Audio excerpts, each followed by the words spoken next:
เขาเคยสงสัยตัวเองอยู่บ่ตั้งแต่กี้เขาบ่ท่านใดเรียกว่าบ่ท่านได้รู้ถ้ำเห็นถ้ำบ่ได้เข้าถึงความจริงของเจ้าของเองกว่าจะเข้าถึงความจริงของเจ้าของเองหรือสลดสังเวชใจในตนเองจนว่ามีลูกมีผัวมีเมียมีหนี้มีสินอีลุ่งตุงนั่งแล้วพอแต่มาฟังธรรมแล้วมาได้ฟังเพิ่นอธิบายความจริงของชีวิตแล้วเกิดความสลดสังเวชใจตัวเองห้องไห้ออกมาแล้วก็สิลำพึงลำพันกับตนเองโอ้ยตะกี้เพิ่นไปอยู่ไส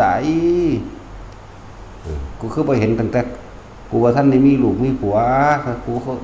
ท่านเห็นแต่กูเฒ่ากูว่าท่านได้เห็นแต่กูมีเมียอีหยังพูนนะบ่เคยเป็นบ่ล่ะนั่นแหละเรียกว่าได้แสงสว่างของจิตของชีวิตละอันนั้นตะกี้บ่เคยได้ยินได้ฟังเพราะหยังมันก็เกี่ยวกันกับบุพเพสันนิวาสในการกระทำรู้จักบ่ล่ะปุพเพจักตะปุญญาตาหมายถึงว่าเฮาเนิ่นช้าในการทำบุญแล้วก็บ่ได้สนใจในการที่สั่งสมทานสั่งสมศีลสั่งสมเนคขมะหรือและการสั่งสมกันอย่างนี้ได้ฟังธรรมะแต่น้อยเนี่ยบ่ซั่นมันเกี่ยวกันกับปุพเพจักตะปุญญาตาเกี่ยวกันเด้บุคคลที่เขาเจ้าทำบุญไว้ในการก่อนที่เขาเจ้าเป็นนั่นคือบรรลุธรรมตอนยังเล็กยังน้อยสามเณรหลายๆองค์บ่ล่ะเริ่มต้นแรกตั้งแต่สามเณรล่าหุนก่อนหมู่นี่นะเฮาก็เบิ่งเพิ่นนะเพิ่นสั่งสมบุญศีลกินทานมากับพ่อเพิ่นเรื่อยเป็นบ่ล่ะกับพ่อกับแม่เพิ่นก็ได้บวชตะน้อยก็พ้นทุกข์ตะน้อยอีกแม่นบ่ซั่นนั่นเอิ้นว่าปุพเพจักตะปุญญาตาอัตตสัมมาปณิทิจะตั้งตนไว้โดยชอบธรรมอีกเด้ตั้งตนไว้ด้วยตามความเป็นจริงได้เคยให้ทานรักษาศีลภาวนาและการได้ยินได้ฟังธรรมเรียเสียสละตัวเองเพื่อผู้อื่นได้ด้วยเขาเจ้าเลยบรรลุแต่น้อยเพราะว่าเขาเจ้าสร้างเหตุมาดีแล้วบางคนก็สมบูรณ์ทางด้านทรัพย์สมบัติต่างๆอย่างเช่นพยาสะนะพยาสะนี่เป็นคนรวยเป็นลูกเศรษฐีเป็นลูกนั่งอย่างหลักถวายเขามาทุปายาตนะนางสุชาดาเป็นลูกของนางสุชาดาได้พยาสะมีปราสาท3ฤดูปานพระพุทธเจ้ามีนั่งสนมต่างๆบำรุงบำเรอต่างๆปราสาทละพันปราสาท3ฤดูแล้วมีพวกนี้เป็นยังเขาเจ้าคือทั้งที่มีความสมบูรณ์พูนสุขบัดทุกอย่างเนาะแต่เขาเจ้าคือยังความสลดใจสังเวชใจตัวเองให้เกิดขึ้นคือยังมีอันหนึ่งอยู่ในใจในความรู้สึกว่านอกเหนือความสุขอันเกิดจากกามารมณ์นอกเหนือความสุขอันเกิดจากการมีทรัพย์สมบัตินอกเหนือความสุขอันเกิดจากรูปรสกลิ่นเสียงที่มันมีอิ่มเต็มที่นอกเหนือความสุขจากอาหารก็มีเต็มที่ยารักษาโรคก็มีเต็มที่เครื่องนุ่งห่มก็มีเต็มที่ที่อยู่อาศัยตลอดทั้งทรัพย์สมบัติอื่นๆก็มีเต็มที่แต่ว่ายังมีอีกอันนึงที่มันติดอยู่ในใจเห็นบ่ล่ะมันต้องมียิ่งกว่านี้แต่นั่นแหละคือขึ้นอยู่กับการกระทำบุญไว้ในการก่อนเห็นบ่ล่ะนั่นแหละจึงบอกว่าปุพเพจักตะบุญญาตาแล้วก็อัตตสัมมาปณิทิจะตั้งตนไว้โดยชอบธรรมในการกระทำบุญทำทานอย่างต่างๆของตนเองมากแล้วก็เมื่อถึงเวลาของมันจะเป็นขึ้นมาเอาเองบ่ล่ะเขาเจ้าก็เลยได้บรรลุแล้วพวกเฮาดีมีอีหยังพอสำใดแล้วก็เต็มใจในการให้ทานอยู่บ่เต็มให้ทานโดยบ่หวังบ่ขอนั่นนี่อยู่บ่ทางซั่นล่ะมันเกี่ยวกันเด้บัดสามเณรน้อย7 ปีบรรลุสังกิจจะสามเณรสุมาณะสามเณรนั่นว่าล่ะน้อยๆหลายๆองค์มันก็เกี่ยวกับที่เขาเจ้าได้ตั้งตนไว้โดยชอบธรรมได้ทำบุญไว้ในการก่อนมาดีแล้วเขาเจ้าก็เลยได้มาหลุดพ้นเร็วแล้วก็หลายอยู่ได้เน้นหน่อยๆเพิ่นบรรลุธรรมท่านว่าล่ะ ยังแต่จื้อซื่อเพิ่นบ่ได้ซื่อๆแล้วเฮาก็เบิ่งประวัติเพิ่นทำบุญมาแบบใดนั่งหยังละมาตานี่อภัยสามเณรอภัยซึ่งเป็นลูกของนางอภัยและมาตาเป็นลูกของพระเจ้าพิมพิสารสิเกิดกับนางอันนี้แหละนางอภัยและมาตานี่แหละแล้วก็กุมารกัสสปะอันเป็นลูกของภิกษุณีเนี่ยภิกษุณีเพิ่นมีใจแสวงหาธรรมมาแตะกอนตั้งแต่ยังหน่อยใครควรหาธรรมแต่ยังหน่อยแต่ว่าพ่อแม่บังคับให้เอาผัวเพิ่นก็บ่ได้อยากเอาหรอกแต่ว่าก็เอาเมื่อเอาไปแล้วก็อยู่น้ำกันแน่กันท้องก่อนสิมาบวชอยู่แล้วเดือนนึงท้องก่อนมาบวชผัวเพิ่นว่าให้หาเมียให้ก่อนจังไปถ้าอยากไปเขาก็หาให้ได้อีหลีบัดนี้ก็ได้เฮ็ดตามสัญญาก็เลยได้ไปบวชแต่ว่าบวชแล้วก็ท้องใหญ่ขึ้นมาท้องใหญ่จนมาคลอดลูกแล้วก็เกิดคฤหาสน์อีนั่นนี่ขึ้นมาหลายอย่างอธิกรณ์แก่หมู่ภิกษุนี่ต่างๆเทวทัตว่าให้ศึกพระพุทธเจ้าว่าหยุดยันไปก่อนบ่ให้ศึกก็เลยไปเอิ้นนางวิสาขามาแน่เอิ้นคนที่เก่งในทางการเบิ่งคำเบิ่งท้องเขาจะก็นับวันเดือนปีใส่อ่างท้องก่อนสิมาบวชได้นั่งอันนี้เพราะว่าเราเคยมีผัวมาก่อนเห็นบ่ล่ะนั่นแหละอยู่ไปจนว่าออกลูกแล้วก็พระเจ้า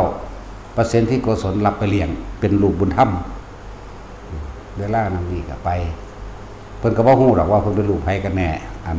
กุมารกัสสปะน้อยๆใหญ่ขึ้นมาจนว่า7 ปีในลูกของเพิ่นเองคือกันนั่นแหละล้อกันเลี้ยนกันล้อเลี้ยนกันว่ากุมารกัสสปะนี่ก็สิเป็นผู้มีปัญญาอยู่เพราะว่าเขาสั่งสมบุญสั่งสมทำมาแต่น้อยมีปัญญากว่าหมู่เขาเลยอิจฉาเขาเลยหาวิธีกันแกล้งมันบ่มีแนวเว้าโอ้ยลูกอิกะลีภิกษุณีเอ้ยนะคนบ่มีพอมึงบ่มีพอเว้าดูเขาเมื่อนึงก็มีเห็นเวลาบุญกุศลมันให้ผลปึ๊บเข้าไปถามพ่อคือพระเจ้าปัสเสนนั่นแหละว่าท่านพ่อผู้ข้านี่เป็นลูกไผกันแน่เวลาไปเล่นกับหมู่ย่ำใดเป็นหยังมาหล่อเลี้ยนแต่ว่ามึงบ่แม่นลูกพระเจ้าปัสเสนมึงบ่แม่นลูกผู้นั้นผู้นี้มึงเป็นลูกภิกษุณีอันกะลีมาบวชนี่เขาจะเว้าใส่เลยเพิ่นก็หนีบ่ออกคือกันก็เลยยอมรับก็เลยเว้าให้ลูกฟังลูกก็คือกุมารกัสสปะนั่นแหละเป็นความจริงดังนั้นแม่เจ้านั่นแต่งงานก่อนที่มาบวชผัวอนุญาตให้มาบวชแล้วแต่ว่าท้องมาแบบนี้พ่อก็เลยรับเจ้ามาเป็นลูกเอาเป็นลูกบุญธรรมพ่อก็ฮักลูกดูดดังว่าสายเลือดในตัวเองนั่นแหละก็ปลอบใจหลายอย่างแต่เพิ่นก็ยังความสลดใจให้เกิดขึ้นบ่ล่ะชีวิตนี้บ่เที่ยงหนอสิ่งที่เราหวังไว้ตั้งใจเอาไว้ก็ไม่ได้เป็นที่ตั้งใจสิ่งที่ตั้งไว้เกิดขึ้นได้ก็มีไม่เกิดขึ้นได้ก็มีนั่นแหละสลดใจก็เลยว่าทั้งชีวิตนี่ก็บ่เคยขอพอหยังจักเทื่อจักอย่างขอท่านพ่ออนุญาตขอพรจักอันหนึ่งได้บ่ก็เลยว่าลูกสิขอหยังลูกขอบวชนั่นเห็นบ่ล่ะเพราะว่าหยังเขาเจ้าสั่งสมบุญมาไว้แล้วเอาตัวบางนี้เอาตัวบุญกุศลเขาเจ้าสั่งสมมาแล้วถึงเวลา7 ปีออกไปบวชแล้วผู้เป็นแม่อันเป็นภิกษุนี่ก็เที่ยวแอบมาเบิ่งลูกเด้แอบมาเบิ่งตั้งที่เป็นผู้มีศรัทธามาแต่เก่าศรัทธามากกุมอยากบวชตะน้อยหมดละแต่ว่าแม่บ่ให้บวชพ่อบ่ให้บวชก็ว่าไปมาสุดท้ายแล้วลูกก็บรรลุอรหันต์เหมือนบ่ล่ะเมื่อลูกบรรลุอรหันต์เรียบร้อยแล้วเฮ็ดจังใดน้ออันแม่ยังสิบรรลุนำก็เลยต้องใส่คำด่าที่หยาบคาย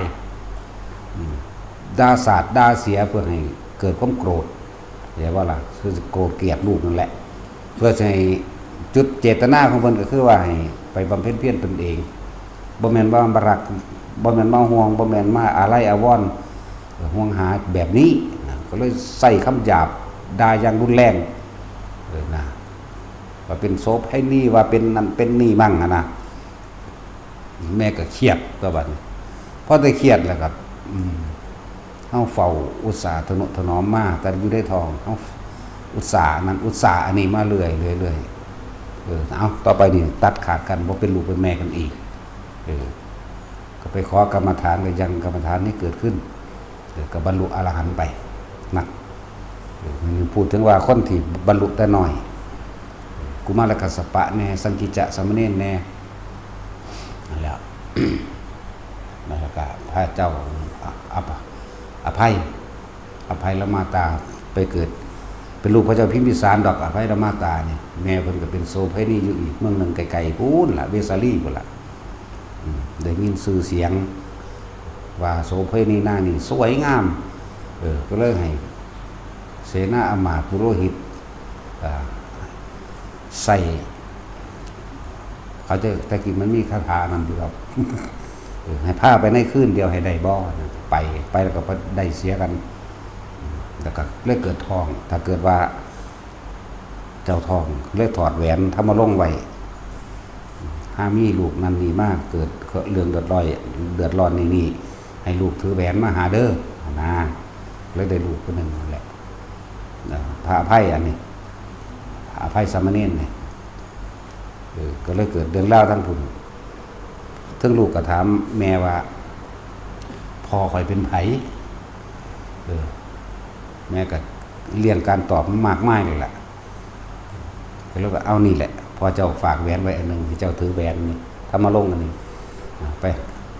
เมืองไปหาพระเจ้าพิมพิสารเด้อนะอะไรก็เลยไปถึงแล้วก็เอาแหวนให้เบิ่งก็เลยว่าเป็นรูก็เลี้ยงไว้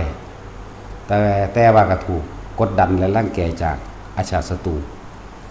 เห็นว่าล่ะอาชาศัตรูที่พยายามฆ่าไปหมดนั่นแหละมันเป็นทั้งสั้นถือกดดันถือหลายๆอย่างในการร่างแก่ข่มเหงนั่นคือกุศลมันเกิดขึ้นจากบ่เพื่อจะยังความสลดสังเวชใจนั่นแหละเป็นกุศลของบางอย่างที่ว่าไล่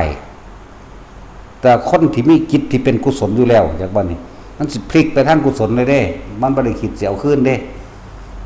ยังความสลดสังเวชใจเกิดขึ้นก็เลยไปขอพ่อบวชพ่อก็เลยให้บวชโกนผม 2-3 เทืองได้ละบรรลุอรหันต์มั้ยเนาะนั่นแหละเรียกว่าปุเพจักตะบุญญาตาอัตตสัมมาปานิธิจะบุคคลที่กระทำบุญไว้ในการก่อนแล้วก็เป็นผู้ตั้งตนไว้ดีแล้วในสิ่งที่เป็นกุศลอย่างบาลักนั่นแหละที่พระพุทธเจ้าคนทั้งรวมอีหยังมาแน่ละในสัพพปาปัสสะกรังกุรสูปสัมปทานี่นะพระเจ้าจึงละอกุศลละอกุศล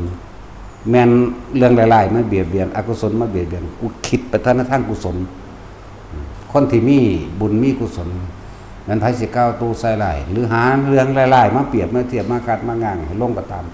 คนมีบุญคนกุศลจะคิดแต่เรื่องดีๆมาหักหลังคือกันแต่งสั่นทั้งว่าบอกเฮาตอนเวลาฟังหลวงพ่อเทศไปมันถือเจ้าของมันสลดทึบไอซื้ออื่นขึ้นเลยเป็นเพราะว่าอย่างนั่นแหละเห็นทุกข์จึงเห็นธรรมจึงเข้าใจธรรมจึงเข้าใจความจริงของชีวิตของตนเองเกิดความสลดสังเวชเราลำพึงด่าเจ้าของเองถ้าด่าเจ้าของเองพร้อมด่าเพิ่นพร้อมแต่ว่าบ่แม่นด่าแบบนั้นลำพึงลำพันโอ้ยตะกี้เพิ่นไปอยู่ไสกูคือบ่เห็นตั้งแต่กี้ตั้งแต่กูบ่ทันได้มีลูกมีผัวตั้งแต่กูบ่เมียบ่ทันได้ตายแต่เป็นผู้ชายก็ดีถ้าเป็นเรื่องบ่ได้ดังใจนะโอ้ยแต่กูเห็นแต่กูเป็นหนุ่มกูบ่ทันมีไผนี่กูสิบ่ทุกข์แบบนี้ดอกคนสิลำพึงนั่นตนเองแม่นบ่ล่ะมันเป็นจังซั่นบ่ล่ะแท็กซี่มันก็เรียนธรรมะมาหลายมันก็ยังไหมันว่าแท็กซี่ขนาดผู้ชายเด้โอ้กูไปหลงเอาขี้เกียจหาวตัวยามใดโอ้ยเอาก็บ่มีลูกพวกนี้ถือว่าเป็นบุญเด้นะบ่แม่นว่าสุเป็นบาปเด้เป็นบุญเด้นั่นน่ะพวกบ่มีลูกนั่นน่ะบ่ได้มีล่าหุ่นรู้จักบ่ล่ะบ่มีห่วง บ่ได้ห่วงบ่ได้อะไรกับไผตั้งแต่กับผัวกับเมียเนี่ยมันก็พอแห้งแล้วนี่ห่วงกันมันว่าหลักมีลูกเข้าไปอีกผูกข้อเข้าไปผูกศอกมัดแข้งมัดขาขัดหลังไปอีกเนาะ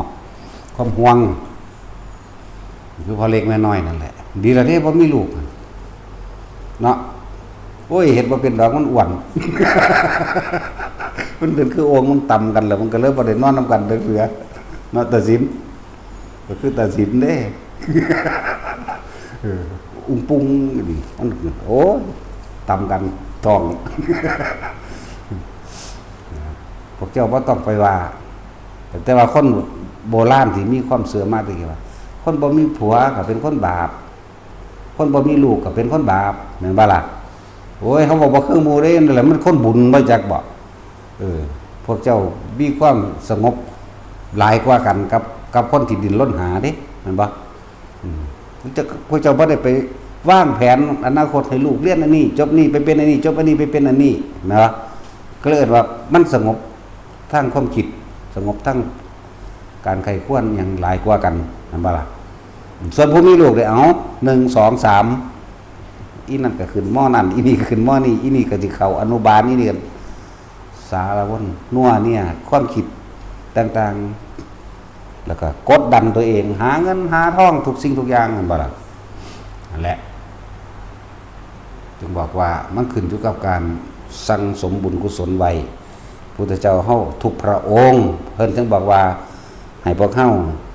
สั่งสมสิ่งที่เป็นกุศลกุศลก็คือไม่ทำร้ายเบียดเบียนผู้อื่นกุศลก็คือยินดีฟังธรรมบ่อยๆให้ทานบ่อยๆแต่ว่าไปช่วยเหลือคนบ่อยๆแล้วก็ไม่ทำให้ผู้อื่นเดือดร้อนเสียชีวิตและทรัพย์สินแต่ว่าล่ะนี่เอิ้นว่ากุศลถ้าบ่แปลบ่เข้าใจก็แล้วกันนะแม้ว่าตัวเองบ่เดือดร้อนกุศลนั่นแหละเฮ็ดอีหยังตัวเองก็บ่เดือดร้อนแล้วก็ผู้อื่นได้รับความสะดวกสบายผู้อื่นก็ได้รับสิ่งที่เป็นประโยชน์นั่นน่ะเอิ้นว่ากุศลโดยเฉพาะ การฟังธรรมเป็นกุศลอันสูงสุดเป็นกุศลอันประเสริฐเรียกว่าล่ะการฟังธรรมมันว่าสุตตมยปัญญานี่การได้ยินได้ฟังเกิดให้เฮารอบรู้ตามความเป็นจริงเข้าใจว่าปัญญาแปลว่าความรอบรู้ในกองสังขารนี่เพิ่นบ่ทันได้แปลเฮาสิแปลซ้ำเข้าไปอีกรอบรู้ชีวิตจริงตามความเป็นจริงนั่นแหละรอบรู้ไหลเข้าไปแม้กระทั่งรู้อริยสัจสี่ไปพร้อมปุ่น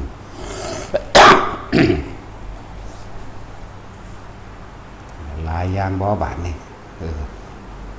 ยกตัวอย่างอย่าต้องหวดอย่าต้องหวดโอ้ยชื่นใจได้บาดนี่ ถ้าต้องหวดผัวตายเห็นบ่ล่ะบ่มีลูกพร้อมทั้งกับผัวตายอีกให้นำผัวอยู่เท่าใดปีเด้นั่นน่ะแล่นไปให้ผู้อื่นระงับดับทุกข์ให้ไปวัดนั่นไปวัดนั่นเขาก็ตัวเอาเงิน ไปบูชาเอาของขังของเขิงมังหันมังนี้หรือสิให้ผู้อื่นไปขจัดทุกข์ออกให้ตัวเองกับหาบ่พบ่พอต่อไปสิไปสมโพธิสมเพชทั้งใดก็ไปเลาะไปเนาะแต่ว่าก็บ่ทันได้ความจริงพ่อตามาได้ฟังหลวงพ่ออนิเทศแบบนี้ให้ขึ้นพันคนละให้เด้ตะกี้ให้คิดถึงผัวเฒ่าเอ้ยก็สิอยู่กับไผเด้ตะกี้มันเข้าที่เปิดหมอลำเปิดหมอลำน้ำกลางบ้านตะกี้โอ้ยพอตัวใจกำกิ้งเนี่ยทุกสิ่งบ่มีเหลือตั้งยังไงล่ะขึ้น เห็นว่าอายุนั้นผัวไปหน้ากันมายกคำอยู่เสาเถียงให้ขึ้นอีกขึ้นไปนั่งตั้งสั้นให้เว้อขึ้นอีกมึงตะกี้เจ้านั่งอยู่นี่ไปเด้สัญญาตีขึ้นให้โศกเศร้าเจ้าขึ้นนี้จากขออยู่หั่นแหละหั่นว่าล่ะพอตาได้ยินฟังธรรมบัดนี้จิตมันตื่นเด้จิตมันตื่นมันเข้าถึงพุทธะมันรู้ตามความจริงคำว่าพุทธะแปลว่ารู้ความจริงได้บัดนี้มันก็เลยตื่นขึ้นมาโอ้ยตั้งแต่กี่เพิ่นอยู่ไสหลวงพ่อนี่ว่าได้บัดนี้มันคนละอันกัน บัดนี้เป็นได้บัดนี้เข้าใจความจริงแล้วยอมรับความจริงแล้วว่าเกิดมาคนเฮาบ่จากกันเป็นมันก็จากกันตายมันจึงสิฮักกันมากมายเพียงใดสุดท้ายก็ตายจากกันแม่นบ่ล่ะบัดนี้เพิ่นยอมรับความจริงได้แล้วเพิ่นเลยสบายเป็นธรรมดาเนาะไปแล้วว่าซั่นมันเลยเป็นเรื่องของธรรมดา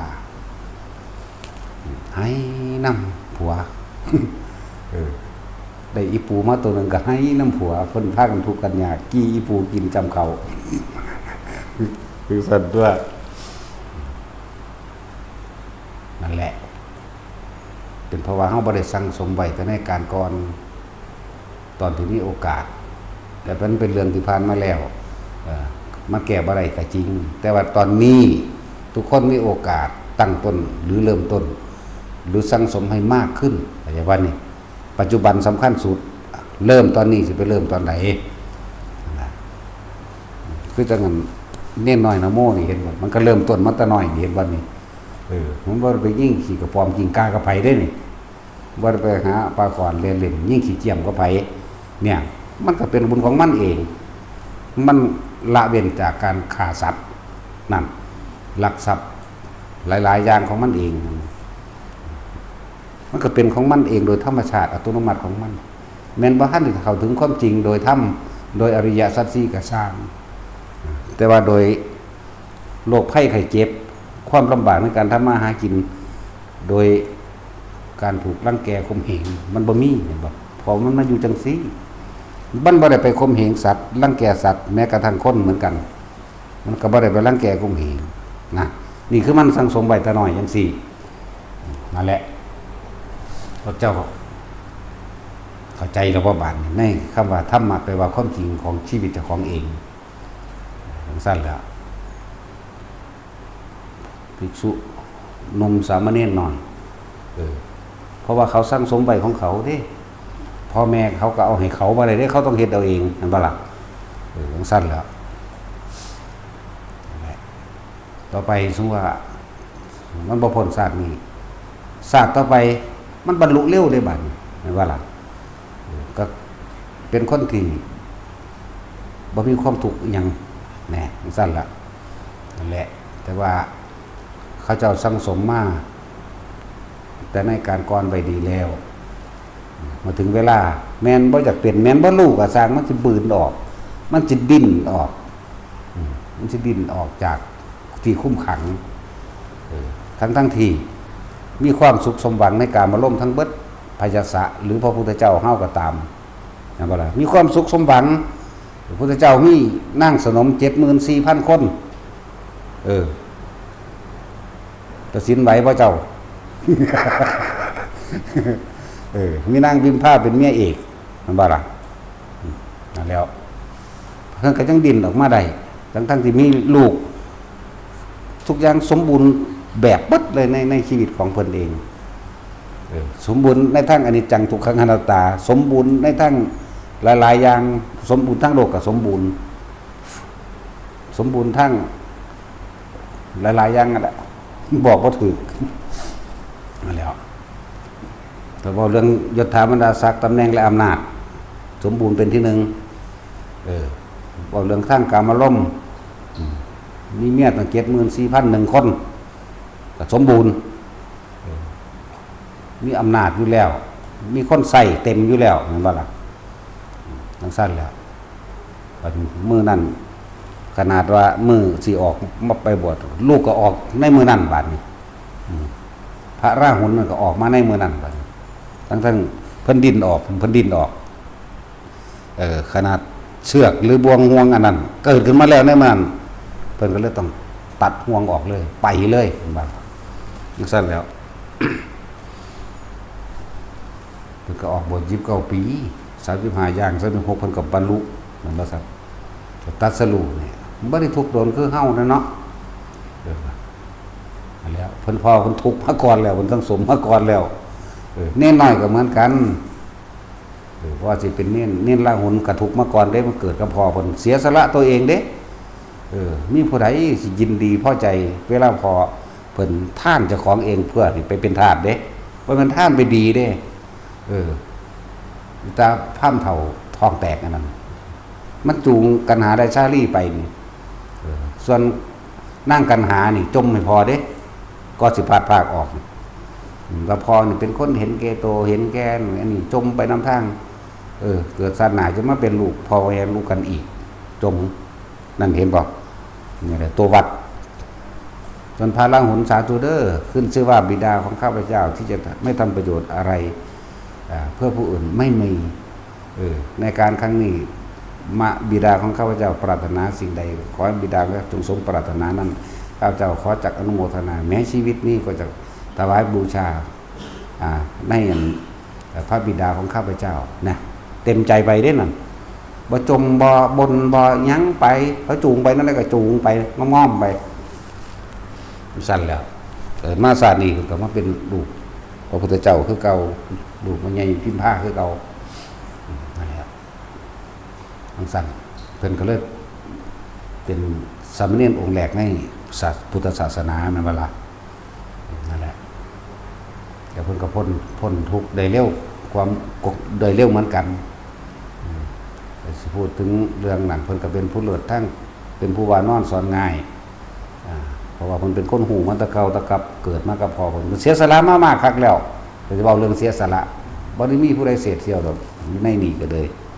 นั่นแหละเสียสละเพื่อให้พ่อได้ความสมหวังในโพธิญาณใช่บ่ล่ะเพิ่นก็บ่ฮู้จักดอกโพธิญาณแต่ว่าพอกูต้องการนั้นแล้วกูให้เบิดเรียกว่าล่ะแม้ชีวิตก็ให้ได้แล้วหลังจากคนบรรลุแล้วครับ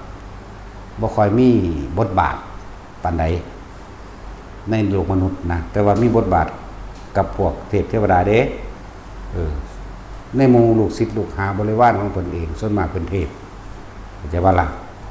อายุ29ปีบ่แต่จำบ่ผิดเพิ่นก็เข้าสู่อนุปาทิเสสนิพพานเพิ่นบ่ได้ตายโลกมนุษย์เด้เพิ่นบ่ได้ตายอยู่นี่อย่างว่าพุ่นเพิ่นไปเผาร่างตนเองอยู่ดาวดึงส์นี่แล้วก็ที่เป็นลูกศิษย์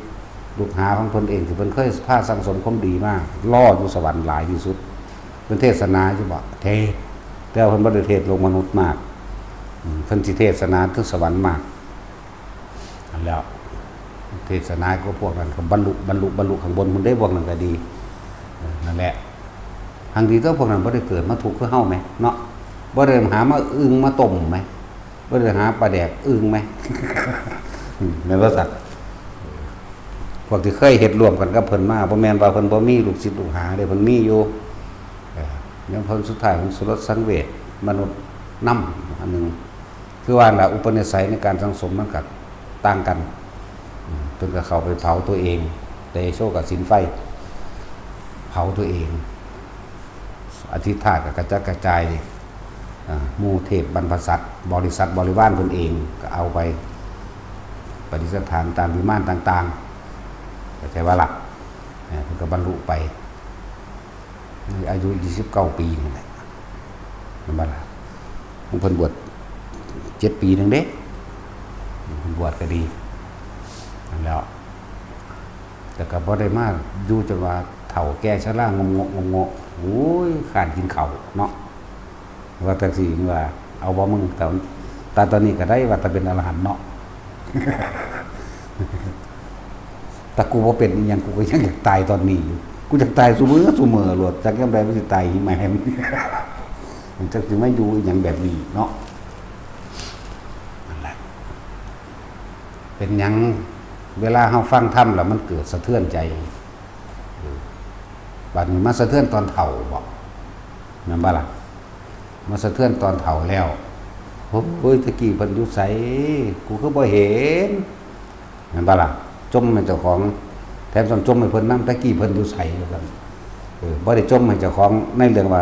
เป็นน้ำกูบ่สังสมเอาไว้เองกูประมาทเองบ่ว่าเด้เนาะบ่ซั่นเพิ่นสิเว้าเรื่องประมาทบ่รอยเท้าของสัตว์บกใหญ่ที่สุดคือรวมลงที่รอยเท้าช้างการใช้ชีวิตของมนุษย์ที่สุดเพิ่นรวมลงตรงที่ความไม่ประมาทนั่นบ่ล่ะสังตอนตัวบัดนี้พวกเฮาก็อย่าประมาทตัว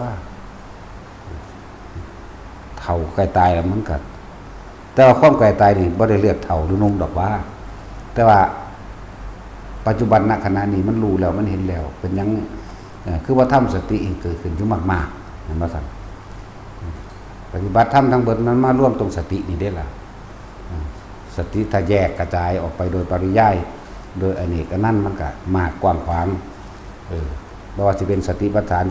4สติปัฏฐาน4นี่เป็นศูนย์ร่วมของการอยู่กับกายเวทนาจิตเห็นบ่สติอันอื่นซึ่งเป็นสติการระลึกรู้ในความผิดความถูกความชอบความชั่วความดีความเลวความรอบคอบนี่ก็แม่นถึงร่วมแล้วเขาเอิ้นสัมมาสติอันนี้ควรอันนี้บ่ควรก็เอิ้นสติอันนี้ผิดอันนี้ถูกก็ควรเพิ่นเอิ้นสติเข้าใจว่าล่ะแต่ที่สติที่ร่วมลงเอาเฉพาะตัวเองออกพ้นจากทุกข์ได้คือสติปัฏฐาน4นี่บอกมองมันแล้วอย่าหนีออกอย่าระลึกนึกถึงอันอื่นนอกจากกายของตนมีลมหายใจเป็นที่มามันบ่ล่ะอาศัยลมหายใจเลื่อนว่าสติปัฏฐาน4คำว่ากายก็คือร่างกายทั้งหมดนี่ลมหายใจแหละเรียกว่ากายในกายอันหนึ่งนี่ย่นก็มาบัดร่วมก็มาอยู่เฉพาะลมหายใจจากกายมันร่วมมันใหญ่บ่ฮู้ว่าสิเอาจุดใดดีเอาลมหายใจเวทนาเมื่อเฮามีความคิดนึกถึงลมหายใจอยู่แล้วเวทนาก็สิเกิดเจ็บขามั่งปวดขามั่งจังมั่งปวดข้อปวดไหล่นั่นนี่มั่งถ้าจิตความคิดมันบ่แผ่ออกไปมันเวทนาในเวทนาก็เกิดคือความรู้สึกอันเป็นอาการปิตินั่นเองเหมือนบ่ล่ะจังซั่นตัวเพราะว่าความคิดมันบ่หนีออกจากร่างกายเวทนาจิตก็เลยรู้ความรู้สึกในลมนั่งรู้ความรู้สึกอยู่ในอยู่ในอาการปิติที่เกิดขนลุกขนพองสยองเก่ามั่งโจกสันทรายมั่งนั่นแหละจิตได้เป็นสติกำกับจิตหรือรู้เท่าทันความคิดเจ้าของบ่ให้หนีจากกายนี่เอิ้นว่าจิตในจิตนั่นแหละเอิ้นว่าจิตในจิตหรือสติกำกับจิตคือเข้ามาอยู่ในความรู้สึกตัวอยู่ณจุดเดียวสำคัญมากเด้อเราต้องสร้างฐานที่ตั้งแห่งจิตหรือจุดแห่งความรู้สึกจุดใดจุดหนึ่งจุดเดียวเน้นย้ำคักปานนี้เด้ให้ใจคนเข้าใจน่วงอยู่กลางหน้าผากเอาจุดเดียวถ้าเข้าใจดีแล้วว่าอ๋อเขาจับจุดมันได้แล้วที่นี่แม้นมันจะเคลื่อนไปเป็นความรู้สึกอยู่บนหัวน่วงบนหัวกับจุดเดียวเหมือนเดิมเคลื่อนมากับจุดเดียวเหมือนเดิมเพราะว่ามันบ่ได้กระจายก็จะว่าล่ะเป็นความรู้สึกอยู่ในกายจุดเดียวนะบ่ออกไปใครรู้สึกตัวเขาไว้ว่านี่นั่นแหละดูจังสี่คนเฮาถ้าบ่มีความสงบบ่ฮู้ได้ว่าเจ้าของคิดนั่นแหละบ่ฮู้สมถะกับวิปัสสนาต้องเสมอกันบ่มีหนังยิ่งย้อนกว่ากันหน้าเพราะงั้นกูเอาแต่วิปัสสนาปัญญาอย่างเดียวเป็นบ้าประสาทฟุ้งซ่านเข้าใจว่าล่ะพวกว่าเดินปัญญาโดยบ่ได้อาศัยความสงบบ่อาศัยสมาธิบ่อาศัยสมถะบ่อาศัยความตั้งมั่นของจิตมันสิไปเห็นความคิดเจ้าของได้เพราะมันมีแต่คิดกับคิดแม่นบ่ล่ะคิดเอาแต่ผลแต่ของบ่มีฐานที่ตั้งแห่งจิตคนสร้างบ้านตึกหลังใหญ่ก็ต้องเทฐานแม่นบ่เทฐานเทคานมันหนาๆเพื่อสิรองรับอันนี้ไปคิดสิมุ่งหลังคาเอาเลยมึงสิเอาหยังแม่นบ่ซั่นมุ่งหลังคาเอาเลยบางพวกอ่านมาหลายๆแต่ว่าบ่ผ่านการฝึกหัดปฏิบัติตนเองบ่ผ่านความรู้สึกในกายบ่ผ่านกายเวทนาจิตของตนเองสิเอาแต่ปัญญามันเห็นบ่นี่คือพวกที่มุ่งหลังคาเลยโดยบ่ได้มีฐานที่ตั้งของโครงสร้างต่างๆเขาจะว่าลาบานเฮาเทฐานไปดีแล้วคือสติปัฏฐานอย่าหนีออกจากฐานกายแล้วก็กายในกายคือลมหายใจจักว่าละบาดนี่เวทนาในเวทนาคือการก่อโครงสร้างขึ้นไปเพื่อให้เกิดความมั่นคงและแข็งแรงจิตในจิตก็คือการมุ่งหลังคารู้เท่าทันความคิดเจ้าของจักว่าละบาดนี่แหละแต่มันมีอย่างที่มุ่งบังนี่แล้วสงบดีแล้วมันก็เห็นธรรมทั้งหลายคำว่าธรรมคือความเป็นจริงทั้งหลายสรรพสิ่งทั้งหลายต้นไม้กับสรรพสิ่งของต้นไม้ทั้งหลายแล้วแต่สื่อสมมติมันจะใส่ไป ตะกี้เฮาชินว่าต้นหมักม่วงแต่สมมุติว่าเขาเอิ้นหมักม่วงอันเป็นหมักเงาะก็ได้เด้ล่ะเนาะเห็นบ่ซั่นแต่ซื้อมันมาตอนที่แรกว่าหมักเงาะก็คือหมักม่วงนี่เนาะนี่จังซั่นแล้วนั่นคือเอิ้นว่าสิ่งทั้งหลายทั้งปวงมีความเกิดเป็นธรรมดาแตกดับเป็นธรรมดาสิ่งทั้งหลายแล้วนั้นล้วนแล้วแต่เป็นสิ่งสมมุติทั้งนั้นไม่มีอะไรกีรังยั่งยืนไม่มีอะไรมีอยู่จริงเข้าใจบ่ล่ะจังซั่นแล้วเอิ้นสมมุติเอิ้นมะพร้าวว่ามักสมก็ได้ด้วยล่ะเนาะสมมุติด้วยสมมุติว่าคนเอิ้นมักสมมาแต่แรกเนาะมะพร้าวนั่นแหละสมมุติก็สิไปเอาหยังกับมันกระดอกกระเดียเนี่ยมันก็สาสมมุตินะนั่นแหละกายเวทนาจิตธรรมคือสิ่งทั้งหลายทั้งปวงต้นไม้ใดก็สร้างมันมีความเกิดมันมีความเปลี่ยนแปลงมันมีความเสื่อมสลายแตกดับและตายเห็นบ่คนก็เหมือนกันนี่ถ้าเฮาบ่นิ่งเบิ่งเฮาบ่เห็นเด้เพราะว่าเฮามีแต่คิดกับคิดเนาะนั่นแหละสมถะวิปัสสนาจึงเป็นของคู่กัน4วิธีเฮาฝึกหัดศึกษากันอยู่เดี๋ยวนี้น่ะเฮาได้2อย่างเฮาบ่เอาแต่ความสงบมันนึงสิพลิกแพลงแปลงไปในปัญญาของเจ้าของเองจะว่าล่ะจังที่แนะนำให้ทุกคนทรงฌานโดยการจับจุดอุณหภูมิโดยฌานแปลว่าเพ่งอยู่ในจุดเดียวคนที่ฝึกไปแล้วก็บ่ได้เข้าใจยากดอกลมหายใจกับอุณหภูมิต่อมาบ่จำเป็นต้องคิดถึงลมหายใจก็ได้เวลาใดมันความคิดมันบ่เกิดมันน่วงขึ้นโลดดอกอันนั้นล่ะบนหัวก็ได้บนหน้าผากตัวเองก็ได้น่วงขึ้นโลดแต่ความคิดมันไปจับได้แล้วกลับมาแม่นั่นบ่สัตว์กลับมาอยู่ในฐานมึงแม่นั่นคือเอิ้นสติปัฏฐาน4ความตั้งมั่นความยั่งลงในฐานที่ตั้งแห่งจิตเอิ้นสติปัฏฐาน4อย่างนี้ออกจากฐานทั้ง4อันนี้จริงๆฐานทั้ง3ล่ะอันที่4คือโลกธรรมเข้าใจบ่ล่ะสติปัฏฐาน3และมันสิเป็นสติปัฏฐาน4เองเพราะว่ามันเห็นสิ่งทั้งหลายทั้งปวงมีความเกิดเป็นได้แตกดับเป็นธรรมดาถ้าเฮาต้องมีที่ตั้งฐานแห่งจิตซะก่อนที่ตั้งหรือฐานที่ตั้งแห่งความรู้สึกในกายชัดเจนบ่โอ้ยอธิบายปานนี้บ่เข้าใจยังก็ไปตายซะจะอยู่โดนเถาะถ้าอยู่โดนมันสร้างเวรสร้างกรรมใส่เจ้าของหลายเนาะตายโลดน่วงอยู่หน้าผากสิบ่ฮู้จักว่านึดต้นโยนแล้วแต่ผู้ใดสิใส่ชื่อมันนั่นคือสื่อสมมุติเข้าใจบ่ล่ะสมมุติจากท้ายทอดความรู้สึกบางคนว่ามันเป็นต้นบางคนว่ามันเป็นบ่อนก็มีเด้เฮาเว้าให้มันพอเขาจะน่วงนิ่มๆน่วงนึบ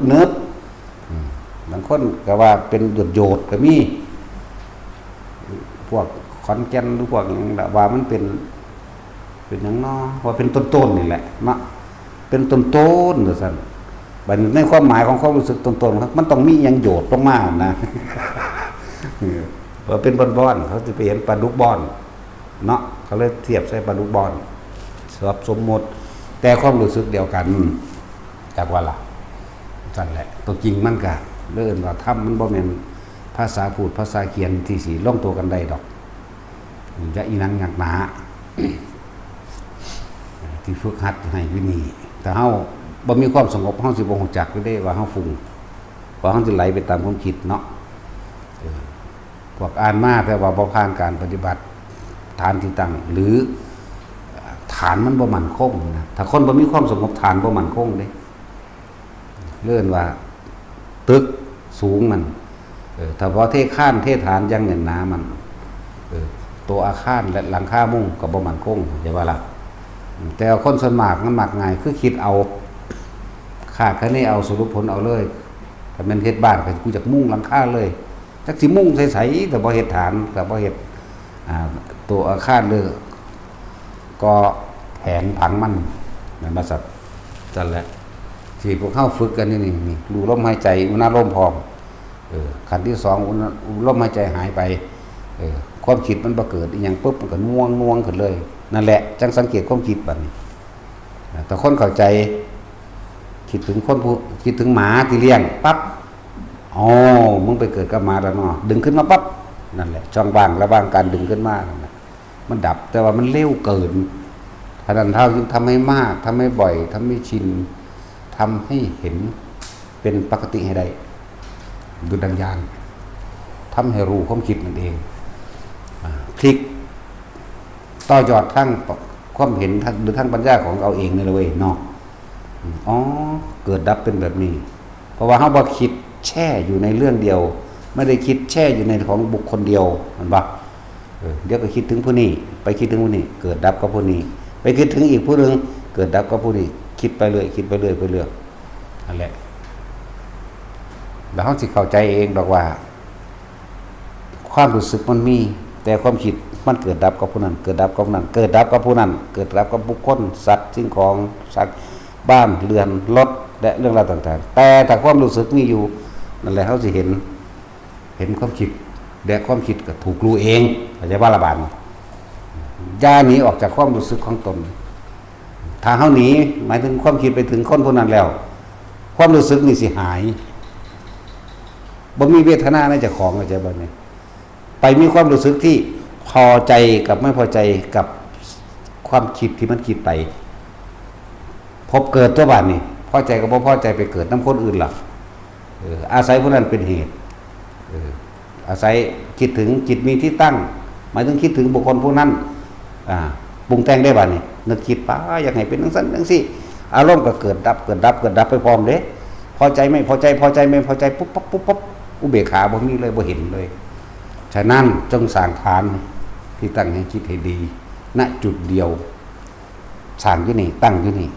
มันเคลื่อนอยู่นี่ก็รู้มันอยู่นี่มันลงหน้าอกก็รู้อยู่ในหน้าอกเข้าใจบ่ล่ะสะเทือนมาเราก็รู้นั่นนะรู้ซื่อๆบัดนี้ว่าทุกคนสร้างฐานให้มันมั่นคงเด้อพวกเจ้าสิทำให้บ่อยทำให้มากทำให้ชินเดี๋ยวมันก็เกิดกลายเป็นญาณยังรู้ขึ้นมาของมันเองรู้เจ้าของนี่แหละบ่มันรู้ผู้อื่นดีบ่ดีผู้เฮ็ดมีของแถมหูได้ยินเสียงอันเป็นทิพย์ได้ยินเสียงสวดมนต์บนท้องฟ้าสวดมนต์ตามภูเขาสวดมนต์ดังมาจากณที่ต่างๆเสียงม่วนนิ่มนวลดีบางที่จมูกทิพย์ได้กินหอมดอกไม้นั่นดอกไม้นี่ดอกดินดอกกินปาตีดอกมณฑาคันธลบพวกนี้หลายๆดอกแต่เขาไปจักซื้อมันดอกอันนี้บอกซื้อนะแล้วก็เมื่อแล้วก็ดีไปดีกับปากทิพย์พร้อมเด้แต่เคยยินว่าปากทิพย์คนปฏิบัติธรรมมันบ่ค่อยไปยุ่งสุงสิงกับไผจิตมันมีกำลังเมื่อว่าอยากได้อันนั้นอันนี้โดยธรรมคือโดยบ่เป็นการเบียดเบียนมันก็ได้หรือเอิ้นปากทิพย์เว้าโดยมันก็ได้ทั้งขั้นแหละก็เขาว่าอยากกินน้องง้อเดียวเสือไปกินอีลีนนะที่จะเขานึกซื้อมันก็ไปนั่นนึกซื้อก็ไปเอาปลาหมึกกุ้งก็นั่นมาส่งพวมาวันหนึ่งหาวันนี้นะเขาเอิ้นปากทิพย์หรือเน็กทิพย์พร้อมยกตัวอย่างพอเขาเห็นอยู่จากบ้านละย้ายดาวเพิ่งเงียบแรกส่งมาอีหลีสอนกันเลยทั้งสองเงินบันหากูทั้งหลายมีแนวกินเลี้ยงกันได้ไงวะนาส่งมาอีกปากทิพย์ฝึกไปเถิดจิตมันตั้งมั่นมันก็เกิดเป็นกำลังพลังจิตตานุภาพแต่ว่านี่มันบ่ได้ใส่พำเพื่อเด้จักว่าล่ะบ่ได้ใส่พำเพื่อเด้อบ่แม่นคือคนทั่วไปแบบคิดสั่งบ่คิดสั่งบ่ยังไดมันสิตายเด้มีแต่เจ้าของแล้วสิตายเนาะมันบ่ได้ไปคิดพำเพื่อมันบ่ได้ไปอีหยังกับไผนานๆมันคิดเทื่อนึงดอกแล้วก็เป็นเหตุอะไรอันนึงนะสั่นแหละฝึกไปเถอะเดี๋ยวเฮาสิจับจนชนไปในตัวเองได้ดอกฝึกไปแต่ของบ่สั่งสมมื้อนี้มันสิไปได้มื้อใดบ่แม่นไปคิดเอาแต่ยอดบางคนก็มาถามเฮ็ดจังได๋สิเห็นคือหลวงพ่อว่าซั่นกูเฮ็ดมา30ปีแล้วบ่แม่นกูหาก็เฮ็ดเห็นจนเบื่อจนบ่อยากเห็นแล้ว เดี๋ยวนี้โอ้ยบ่อยากเห็นมันก็เห็นคือเก่าอยู่สั้นแล้วก็ต้องมาฝึกให้เห็นดอกทุกอย่างร่วมอยู่ในลมหายใจทุกอย่างร่วมอยู่ในอานาปานสติของแถมก็เยอะแยะอยู่นั่นพวกเจ้าตั้งใจทั้งความสงบเถอะมันสิเป็นมาเองดอกบ่เป็นบ่เห็นละหังดีคือจักบ่ล่ะตะกี้เขาก็อยากเห็นคือกันนั่นแหละเอาไปมาโอ้มันไปยุ่งเบิดทุกเรื่องนั่นบ่ไปยุ่งเบิดทุกเรื่องกันเลยไปเห็นเขาตกนรกก็เรียกโตนเขาเพราะเจ้าของก็เคยตกเห็นบุพกรรมสัตว์ต่างๆเกิดตายแบบนี้มีชีวิตแบบนี้ต่อไปตายแล้วมึงสิไปตกนรกแบบนี้ก็ไปเรียกโตนเขาก็อยากไปซอยเขาอีกเห็นบ่ล่ะบ่เห็นยังดีกว่าสงสารเขากูเห็นแบบนี้มาก่อนกูลงมาก่อนกูเป็นมาก่อนกูเกิดเป็นปลากูเกิดเป็นหมูมั่งกูเกิดเป็นหมามั่งกูเกิดเป็นนกมั่งเกิดเป็นไก่มั่งไก่กับไก่ตีเขาตีหัวลงหัวหลอนเบิดบ่เห็นบ่นี่เศษกรรมจังซี่แล้วก็ที่แล้วมันเป็นจังซี่บ่แม่นนะนั่นแหละสิอายุไปปานใดมีพวกเขาก็ขายกินซ้ำตีแพ้จังซั่นแล้วทั้งเทื่อบ่ตีกูบ่อยากสู้กูเลียตนผู้นั้นเขาก็จะฟาดซ้ำก็มีนั่นล้วนแล้วแต่เจ้าของเฮ็ดไว้เบิดจังซั่นบ่จักเห็นบัดนี้มันเลียตนที่ไปเห็นหลายๆนี้แต่ขอความช่วยเหลือจังซี่แล้วเลียตนได้บาดนี่บ่เห็นดีกว่าเฮาบ่อาจสามารถสิไปดับทุกข์ให้ไผได้แต่จะว่าล่ะเฮาบ่อาจสามารถที่เอาสุขไผได้เอาทุกข์ไผได้ทุกสิ่งทุกอย่างเกิดขึ้นจากตนทำเองแต่ว่าตอนนี้เฮาสามารถที่ซอยเหลือด้านวัตถุได้อยู่บ่มีข้าวกินถ้ามีเฮาก็เอาให้ได้เห็นบ่บ่มีเสื้อผ้าใส่ก็ให้ได้อยู่บ่มีเครื่องอำนวยความสะดวกหรือเงินทองที่เฮาพอหยิบยื่นให้ได้ที่เฮามีเฮาก็หยิบยื่นให้อยู่นี่แหละเอิ้นว่าสร้างสมไว้ตอนนี้แต่ว่านอกเหนือจากเกินไปแล้วเขาบ่สังสมเองพวกสัตว์นรกต่างๆหรือพวกผีพวกเปรตก็ได้ตั้งแต่แผ่เมตตาให้เพราะได้สุ่มเย็นในจักน้อยแต่ว่าถอนออกมาเลยมันถอนบ่ได้ดึงปึดออกมาแล้วก็ดึงออกมาบ่ได้แต่ของบ่ดึงแต่ของเองเนาะนั่นแหละว่าตอนนี้เฮามีโอกาสแล้วให้ทุกคนขยันให้ทุกคนสติให้มันวินัยโยจักว่าล่ะสติให้มันต่อเนื่องแน่ให้มันสันตติให้มันเกิดความต่อเนื่องจะขาดดูหลายเพราะว่าการปฏิบัติธรรมคือตัวรักษาสติหมายถึงสตินี่ต้องนึกถึงกายนึกถึงลมหายใจมั่งนึกถึงอุณาโลมมั่งกายเวทนาจิตเวทนากายเดี๋ยวมันก็เห็นธรรมคือสิ่งทั้งหลายทั้งปวงเกิดดับเป็นธรรมดาดอกนี่ต่างหากมันทำงานอยู่กับมีสติได้ตัวเหมือนว่าซั่นนั่นแหละบ่คิดออกไปหน้านอกหน้างานที่ตัวเองทำเข้าใจบ่ล่ะบัดเฮาขับรถนี่คนส่วนมากขับรถคิดถึงจุดหมายว่าแท็กซี่ตะกี้เฮาขับรถนี่คิดถึงจุดหมายสิฮอดสิไปแล้วก็ปรุงแต่งต่อมันอยู่เฮือนบ่นอมันจะไปหาผู้นั้นผู้นั้นมันอยู่เฮือนบ่นอเสียนมาบ่นอหรือมันจะไปไสนอพูนคิดล่วงหน้าฮู้เขาไปแล้วแม่นบ่ถ้าคนมีสติมันสิบ่คิดไปในอนาคตมันสิบ่คิดไปเรื่องผู้นั้นผู้นี้สิเห็นบ่นอมันสิเบิ่งทางข้างหน้านี่ความรู้สึกตัวก็เกิดเด้เข้าใจว่านี่อยู่นี่ก็ได้อยู่นี่ก็ได้นี่ก็ขับรถไปนี่มันก็ระวังภัยมองกระจกซ้ายกระจกขวามองกระจกแง่งหลังจังซี่นะมันอยู่ในปัจจุบันเด้นั่นรถสะเทือนกระตึกมันก็รู้สึกตัวได้เห็นบ่ล่ะแต่ว่านี่มันบ่รู้สึกตัวเพราะความรู้สึกไปอยู่ในความพอใจและไม่พอใจกับบุคคลที่เราจะไปหาแล้วก็เรียกว่าปฏิบัติธรรมที่สำคัญมันอยู่ที่สตินึกเข้ามาสู่กายอย่างนี้จากฐานที่ตั้งแห่งจิตก็คือกายเวทนาจิตธรรมคือสิ่งทั้งหลายทั้งปวงที่ตาเฮาเห็นแล่นไหลลึดแต่เฮาบ่นำมาคิดมันนึกความรู้สึกก็เกิดบ่ได้ถ้าเฮาบ่ไปคิดถึงจุดหมายที่เฮาสิไปนั่นน่ะเอาสัญญามาคิดเบิดนั่นแหละฮู้อยู่ตัวว่าเฮือนมันอยู่หั่นแม่นบ่ฮู้อยู่ตัวว่ามันซึ้งสั่นบักอันนั้นฮู้อยู่ตัวว่าสิไปยืมเงินมันก็เลยต้องคิดไปอนาคตล่วงหน้ามันอยู่บ่เนาะมันอยู่บ่เนาะอยู่เนาะแล้วเป็นทำงานกับการปฏิบัติธรรมโดยสามารถร่วมกันได้บ่แม่นรูปแบบเพราะบ่เน้นรูปแบบปานใด แต่ช่วงที่เฮาฝึกหัดนะครับก็ให้เอาไปตามรูปแบบก่อนมีการฝึกหัดเดินจงกรมเดินจงกรมก็คือเดินรักษาสติให้อยู่กับกายตั้งแต่กี้เขาก็เดินพุทโธเด้ก้าวขวาพุทซ้ายโธขวาพุทซ้ายโธครั้งเดียวมันก็ว่าแวบไปน้ำแม่งโดดขามแม่งมั่งใช่ป่ะล่ะบัดนี้มาได้หลักได้เกณฑ์หลวงตามันว่าสำคัญที่สุดคือสติว่าสั่นสติเอาไว้ใส่อีกเนาะบัดนี้เนาะว่าอันเห็นที่นี่มันบ่แม่นสติบ่นะเพิ่นเลยบอก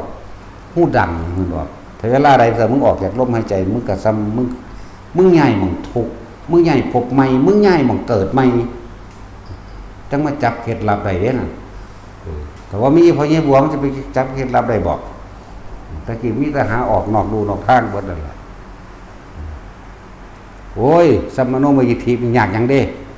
ของเขาเป็นมาแตะน้อยพุ่นน่ะตั้งแต่ผีเปรตเกี่ยวข้ออยู่หน้าวัดพุ่นกกสนไงไปเอาหมกม่วงนำหลวงปู่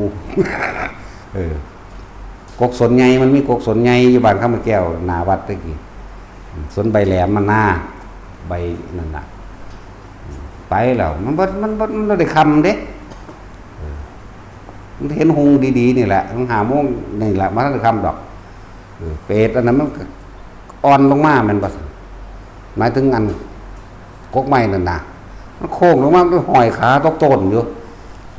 เกี่ยวข้อเฮาที่บัดนี้แต่เฮาก็มีคาถาหลายได้พ้องอยู่ว่าสั่นแม่มันคาถาได้ก็บ่ดีหลวงปู่ก็เห็นอยู่นั่งกอดเขาหมออยู่ไกลๆพุ่นอยู่อันหน้ามุกพุ่นเห็นอยู่เด้เพิ่นคือบ่ซอยเฮาบุพาอาบน้ำเพิ่นปัดแวบอยู่ห้องใส่เพิ่นก็ห้องบ่ออกไหมว่าหลวงปู่อยู่กับบ่ออกห่วยทองคาถาเอาเองแม่งเบิดเลยบัดนี้ขุดท่อคำเดียวเท่านั้นเลยเว้ยพระรูปท่องเหลืองอ่ะน่ะแบบพระพุทธชินราชน่ะวาบมาเท่านั้นแหละอันตัวนี้หายบุบดีดปึ้งขึ้นเลยเด้จังสั่นแล้วดีดปึ้งก็แล่นไปแปลว่าม่วงสุกน่าจะเป็นย่ำมีบ่แม่นเลยเมษาประมาณนั้นแหละนั่นแล้วป่านต่อมาเวลามันไข่มันจะมีอย่างออกจากหูดังอย่างก็เลยเป็นก้อนสีดังออกจากหูดังเลยเวลาไข่ยังกระซางเป็นรถออกมาจากหูดังเป็นก้อนใหญ่ขึ้นอึมลึมขึ้นไล่ทับเฮาได้บาดนี่โอ้ยแหลดอยู่ว่าสั่นก็ชีวิตยังใกล้เข้ามาแล้วก็ห่างออกแนงใกล้เข้ามาเมื่อยคืออย่างนี้เด้แล้วพอจะนึกถึงพุทโธวับมาโหลดแล้วมันก็เริ่มมีเคล็ดลับมาตะพุ่นนึกถึงอยากเห็นหยังมันก็เห็นเลยโหลดคือไปอีหลีนเด้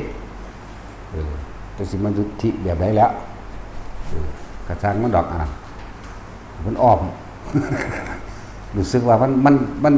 เลยสนุกสนานเพลินไปทั่วทีมทั่วแดนมันเลยเกิดกลายเป็นผู้ยังรู้เป็นผู้พิเศษอยากบอกมันหลงเจ้าของตัวของได้บ่แม่นบอกผู้อื่นเด้อเฮาบ่ได้ฮู้จักผู้อื่นจักเจ้าของนี่แหละบักฮู้นั่นเห็นนี่ก็เป็นไปต่อมาก็ไปประกอบกันก็ไปว่าท่านเข้าโรงเรียนเด้ไปนอนอยู่ซ่านน้ำว่าท่านเข้าโรงเรียนอันสิบ่ออกดอกแต่ว่าชื่อสวดมนต์บทนั้นบ่ได้เบิดผมเฮามักไปเล่นแถววัดไปฟังนิดหน่อยไอ้เสียงหนูหลอกหนูนั่นแหละเขาทองอันนั้นอันนี้ก็จำเอาเด้ตายแล้วล่ะพวกนั้นก็ดีไปนอนนี่อยู่ซ่านน้ำคือจังมันไหลเด้แต่ผู้ใดเคยไปนอนนี่อยู่ซ่านน้ำสิมีน้ำใสๆนี่ไหลลึดๆๆๆไปนั่นมันก็ปล่อยรู้สึกว่ามันเพลินไปเลยเด้มันเพลินไปตัวน้ำน่ะเกิดกลายเป็นประกายผุดขึ้นมาได้บัดนี้เป็นทรงกลมบ่แม่นวงกลมถ้าวงกลมตรงนี้ขอบเป็นทรงกลมอยู่ป๊อบอยู่นึกอีหยังก็เป็นอันนั้นได้บัดนี้เป็นไปตามนึกเป็นไปตามคิดนะนึกอันนั้นนี่ก็เห็นไปนั่นแล้วทั้งสั้นแล้วก็เลยว่าโอ้มันมีเทคนิคมาตะพุ่นแล้วมันบ่ฮู้จั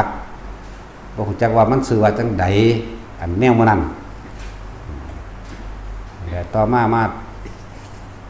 จังเริ่มอ่านหนังสือออกได้นั่นนี่เนี่ยก็อ่านหนังสือสมัยหลวงปู่ปานแน่หลวงปู่ฤาษีแน่นึกไปซื่อๆก็เห็นไปเลยบาทอ้าวแล้วทั้งสั้นแหละก็เลยเป็นผู้วิเศษมันจะว่าล่ะว่าถ้าจะของดอกบางที่มันรู้นั่นเว้าดักหน้าก็ได้เว้าลวงหน้าก็ได้อยู่เป็นอีหลีอยู่หลังจากนั้นมันก็ค่อยๆเบาๆมากแต่ว่ามักประลินแต่ของเองแต่ว่าเรื่องหาอยู่หากินกับที่หนึ่งคือกันเด้ใส่เบ็ดกบบ่ใส่เบ็ดกบบ่หาปลาบ่หาปลาหมานคือยังนี่เด้หมานนี่แปลว่าได้เยอะเด้อพวกกันบ่มีการศึกษาหาปลานี่ได้หลายก็หมู่โลดถ้าว่าเป็นจังได๋เพราะว่าไปหม่องคนบ่ไปจังว่าเฮามีเวรกรรมกับปลามากก็หมู่ในชาตินี้ก็ดีจังซั่นแหละตะกี้มันก็มีดอนอีสินเหียนเขาบ่ไปแต่ของไปเว้ยเขาย่านเนาะอีสินเหียนย่านเฮาเว้ยโอ้ยคนกูสั่งบักดันคักโลดผีก็เลยเวลามันไปคุ้มจิตสิงล่างก็ว่าไปนั่นแหละบ่ได้สิงล่างดอกเขาคุ้มจิตซื่อๆมันสิคุ้มอยู่ข้างๆทั้งนอกดอกสั่งมันคักบักดันนั่นน่ะเวลาไปนอนไปเลี้ยงงัวเลี้ยงควายน้องกันหลายๆคนหาวคนนอนดึงหัวอีนั่นดึงหัวอีนี่เด้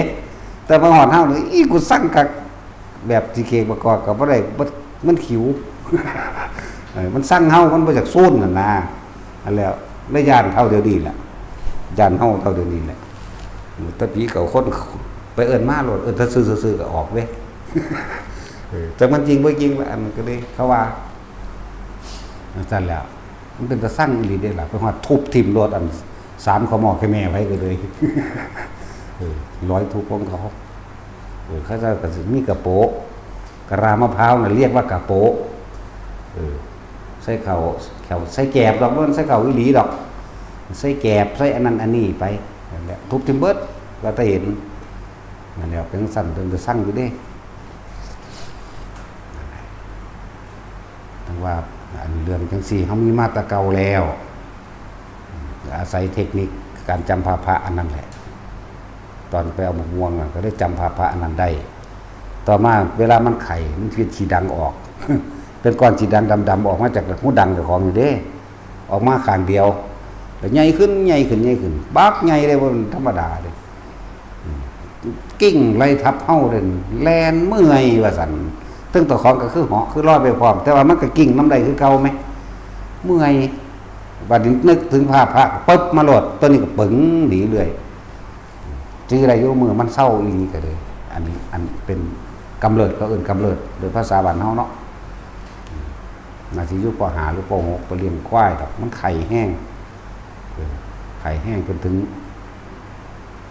นอนเลยแหละนอนเอาตัวเองนอนอยู่ทำกินไส้พูดหลังอยู่ทางหน้าพอจีสุที่บ่แม่นหน้าวันนั้นพูดเลยหน้าไทยบันประวายบอกกันพอเขาเอาประวายเขาถึงจักดอกพระพุทธมันมีโพ่นคอยแบบไงอยู่ดอกขั้นแดะหน้าเขาจะบ้าไงซึ่งเป็นทางลงมาหาดอนนี่สิเนียนนั่นแหละแต่ว่าไปดูให้หน้าให้นั่นแหละนึกถึงภาพพระอันนี้แหละพระเกิดกลายเป็นแก้วประกายพึกวันเกิดกลายเป็นระยิบระยับแบบจักรพรรดิตอนนั้นก็เสื่อมหายค่ายออกมาเลยไข่ก็หายพร้อม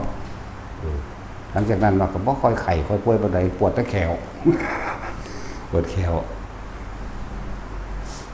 กำเคยไปถอนแขวเขาที่ผ้าอันนี้ที่ได้ไปผ้าทองอันนี้ก็เคยเอาเขานั่นเสียบทองประจานไปตามกำแพงอย่างว่าล่ะตะกี้เราถึงอดีตตะกี้ซื้อ เสียบทอง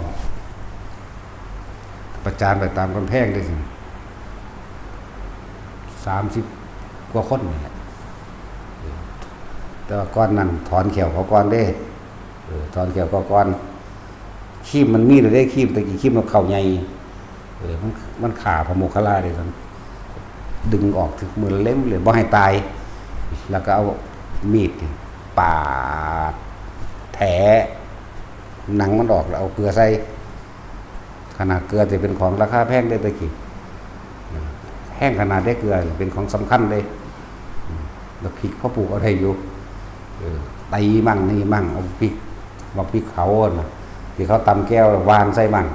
ไปมันตายยังไงนั่นแหละเพราะถ้าเพิ่นว่าพระเจ้าเสด็จมาแล้วแบบเอามันฝังดินเอาสร้างไถตัดเครื่องนี่แหละเฉพาะกูถือผ้าทองคัจีใส่ติ้งแตกบ่ได้ผ้ามองใส่ติ้งได้เพราะว่ามันยังมันอักเสบเป็นก้อนอุลูแล้วน้ำยางเหลืองเต็มหนังโตอยู่นี่บัดนี้เขาพาพี่ลงพี่แหวกง่ายตับออกมาไม่ได้สลบเด้สิบอกให้ยาสลบบ่มีผลก็เฮากำหนดของเฮาอยู่แล้วบ่มีผลเลยจนว่าบอกเขาขาต้นแล้วมึนซ่าแล้วพาโลดบ่เด้นี่แหละคือเฮาทดสอบด้วยตนเองนำจากบัดนี้ทุกอย่างเอาตัวเองเอาประสบการณ์ตัวเองออกมาเว้าเด้อ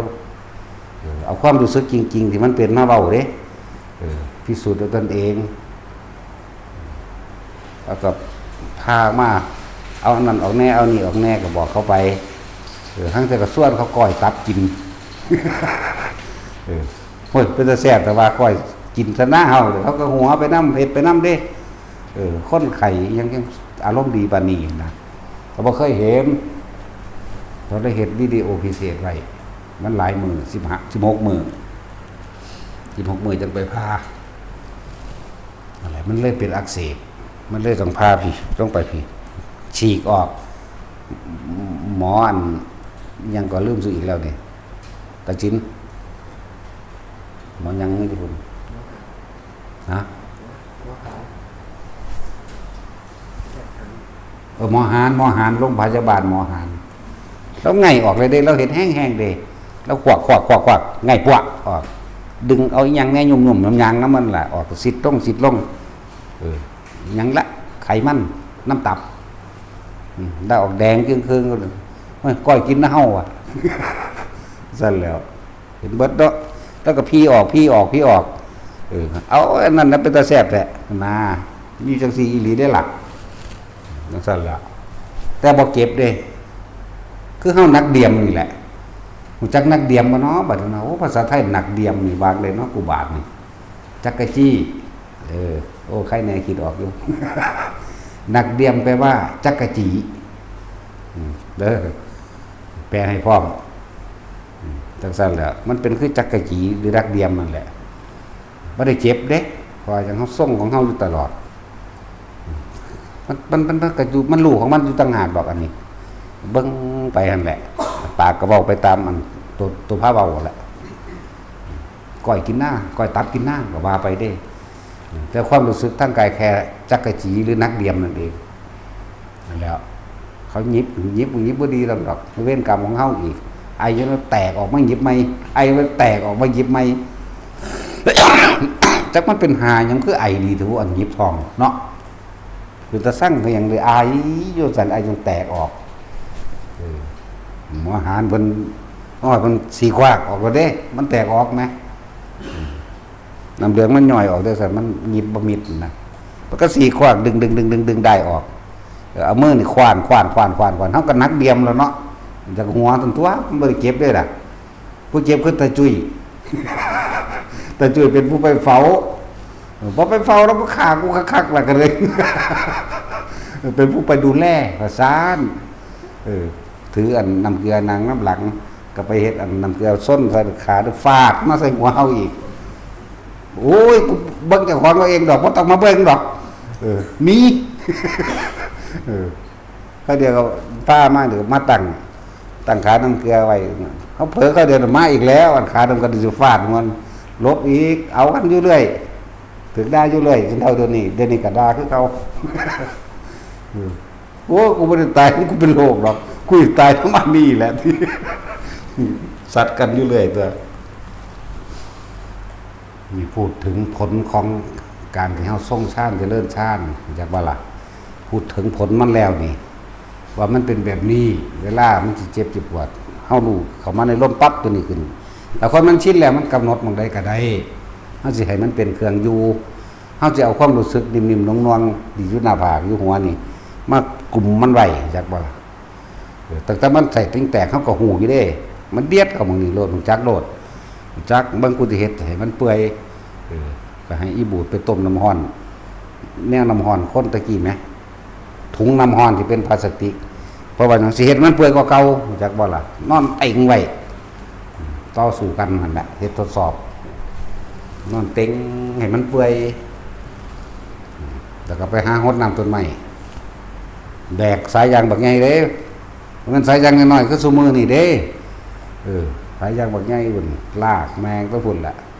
แบกใส่บาดึงไปเลยดึงโหดไปเลยจ้ะ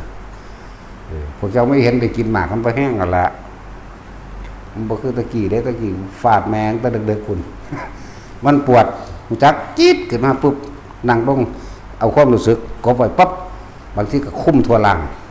ใส่ความรู้สึกวืดลงคุ้มบนหัวบนตีนเลยนั่นน่ะแล้วก็พิเศษปุ๊บก็มึงนี่หูจักอยู่รู้อยู่ก็เฮ็ดไปมันก็คุ้มไปได้เป็นมือคนเด้บางทีบาดมันหนักเข้าคักๆก็ได้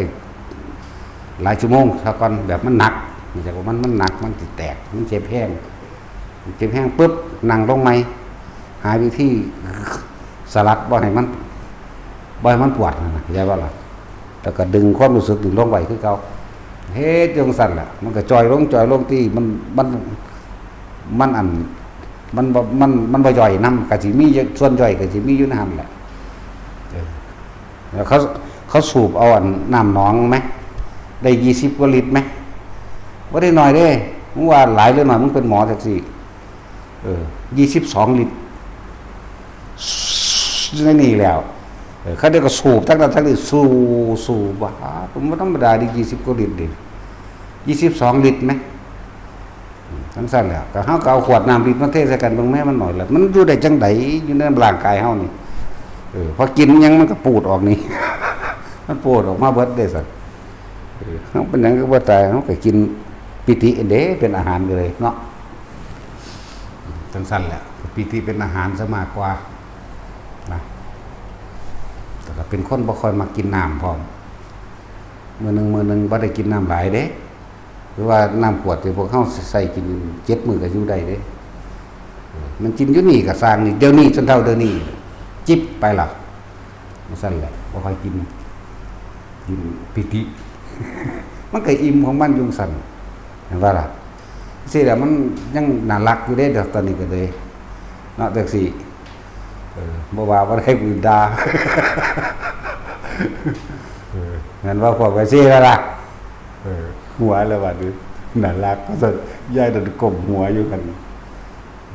น่ารักก็เว้ารู้ว่าเจ้าต้องทำท่ายิ้มแบบ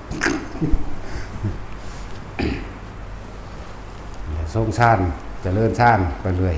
ก็คือทำความรู้สึกตัวในจุดใดจุดหนึ่งแค่นี้แหละว่ามันของยากเด้พวกเจ้าก็คิดว่ายากได้ภาษาแนวมื้อนี้นึงจับจุดมันได้ก็อยู่จุดเดียวโลดแล้วมันสิค่อยเห็นไปดอกความคิดเจ้าของเองมันแม่นตาเห็นเด้จักว่าล่ะรู้สึกได้ว่ามันบ่อยู่กับกายโอ้มันไปหาพวกนั้นแล้วเดี๋ยวมันจะดึงขึ้นมาใหม่ไปเห็นมารู้สึกอยู่ตลอดความคิดไปเลยมึงสิไปด่าไผมึงจะไปดูถูกไผมึงจะปรามาสไผมึงจะไปยกย่องไผก็สร้างแต่ความรู้สึกอยู่ในตัวใดเข้าใจบ่นี่ความรู้สึกนี่เป็นอุเบกขาเด้ถ้าตัวนี้หายเมื่อไหร่ก็ไปรู้สึกพอใจหรือไม่พอใจกับบุคคลสัตว์สิ่งของที่คิดถึงแล้วจิตมีที่ตั้งบางทีมันมีที่ตั้งมีความคิดนึกปรุงแต่งไปแล้วอารมณ์มันเกิดเมื่ออารมณ์มันเกิดภพมันก็เกิดเข้าใจบ่ล่ะเพราะว่าเฮาออกจากฐานไงคือฐานกายเวทนาจิตเวทนากายมันออกแล้วมันไปพูดแล้วเข้าใจว่าล่ะไปหาผู้อื่นแล้วมันเกิดแล้วอันนั้นพบเกิดจึงถามว่าพบหน้ากับพรุ่งนี้อะไรไกลกว่ากันเนี่ยว่าซั่นคนทั้งหลายบ่ฮู้จักก็ว่าพบหน้าพุ่นแล้วตายเลยจังสิไปว่าซั่นเด้เนาะบ่แม่นที่เกิดตอนความคิดเจ้ากับอารมณ์เกิดพร้อมกันอย่าว่าล่ะเนี่ยเกิดตอนนี้แหละนี่คิดถึงพวกนั้นโอ้ยกูสั่งมันแห้งเลยนั่นเกิดแล้วเด้นั่นปกอารมณ์มันเกิดนั่นแล้วที่ตุปาทานก็คิดถึงไปแล้วปรุงแต่งไปนั่นแหละแต่ก็เปรียบเทียบโดยสิพระตุปาทานจากนั้นนี่กามอุปทานน่ะลมพอใจในรูปรสกลิ่นเสียง อัตตาวาทุปาทานนี่ความรู้สึกได้ไปแล้วอยู่กับบุคคลผู้อื่นนั่นอัตตาตัวตนไปเกิดแล้วนั่นแต่จะว่าบาลีไปพร้อมก็ดีจะว่าระบาดนี่อันเว้าเนื้อง่ายๆนี่คิดสร้างคนนั้นสร้างคนนี้น่ะเกินแล้วพวกนั้นหยุดคิดเฮ็ดจังได๋ก็นี่แหละวิธีมันก็เลยอยู่ในร่มนี่อยู่ในหน้าร่มนี่หัวนี่เดี๋ยวมันก็รู้จักเองดอกฝึกไปประสบการณ์ตนเองความรู้สึกของตนเองความรู้สึกของเจ้าของเองนั่นคือความจริงที่ตัวเองสิดูอยากบ่ล่ะความรู้สึกของตัวเองมันออกจากกายแล้วมันไปมีความรู้สึกที่บ่อยู่ในกายแล้วพบเกิดแล้วนี่ดึงกลับมาใหม่ต่อมาบาดนี้ความรู้สึกนิ่มน่วงณจุดใดจุดหนึ่งที่บนหัวเฮาถึงความคิดจะไปก็ไปเถอะปล่อยเลยบ่ต้องห้ามที่แรกให้ห้ามซะก่อนเพราะว่าเฮาจับจุดบ่ทันใดจุดน่วงๆบ่ทันใดห้ามซะก่อนห้ามเพื่อหยังเพื่อสิมันสังเกตสิกติแปลว่าสังเกตหรือศึกษาความคิดเจ้าของสังเกตคิดไปแล้วเนาะอ๋อความรู้สึกนี่ออกดึงกลับมาใหม่อ๋อขึ้นมาแล้วคิดไปอีกอ๋อความรู้สึกออกเอาไปมาดึงไปดึงมาจับจุดเอาจุดเดียวมาได้จุดนี้แหละความคิดไปสังเกตพี่เมื่อไหร่ตัวนี้หายดึงกลับมาแล้วก็ปล่อยไปอย่าเพิ่งหามโดยที่แรกบัดนี้มีขั้น2มันได้บ่ล่ะนั่นแหละหรือว่าเข้าด้วยเขาจับได้เองหรอกกายเวทนาจิตเวทนากายร่วมเดียวเป็นจิตหนึ่งคือความรู้สึกที่เป็นหนึ่งหรือรู้อยู่เฉพาะเฉยๆรู้อยู่เฉยๆแบบความคิดก็คิดไปภาวะมันมีหน้าที่คิดมันสั้นแหละเพราะว่าเน้นย้ำแต่ละคนเด้อ พูดถึงว่ามันขึ้นอยู่กับเฮาเองเฮาเบาสุขให้ไผได้เฮาเบาทุกข์ไผได้เฮาบ่ละทุกข์ให้ไผได้เฮาบ่ละเวรกรรมให้ไผได้เด้ผู้นั้นต้องเฮ็ดเอาเองเด้เห็นบ่ล่ะสั้นแล้วฉะนั้นคำว่าอย่าประมาทในการสร้างสมสิ่งที่เป็นกุศลการฟังธรรมก็เป็นมงคลอันสูงสุดเลยเห็นบ่ซั่นการฟังธรรมเป็นมงคลอันสูงสุดนี่ก็เอิ้นว่ากุศลสนทนาธรรมตามการก็เป็นมงคลอันสูงสุดทำบุญไปในการก่อนหรือทำบุญตามการก็เป็นมงคลการตั้งตนไว้โดยชอบธรรมก็เป็นมงคลอีกเห็นบ่ล่ะจิตที่ถูกกระทำกระทบแล้วไม่ไหวนี่แหละก็มันยิ่งมงคลเลยล่ะบัดเห็นบ่ล่ะมันสั้นแล้ว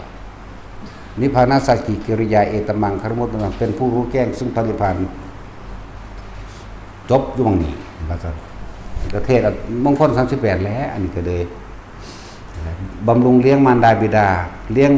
ครอบครัวโดยสุจริตธรรมก็เป็นมงคลคือกันเห็นบ่ล่ะแล้วทำบุญไว้การทำความเคารพอ่อนน้อมทำตนต่อบุคคลผู้มีอายุหมายถึงคนแก่เฮาให้ความเคารพธรรมโดยร่างกายเขาแก่แต่ว่าเฮาบ่คุณธรรมบ่มีเฮาก็บ่เคารพถ้าเขามีคุณธรรมพร้อมเคารพ2อย่าง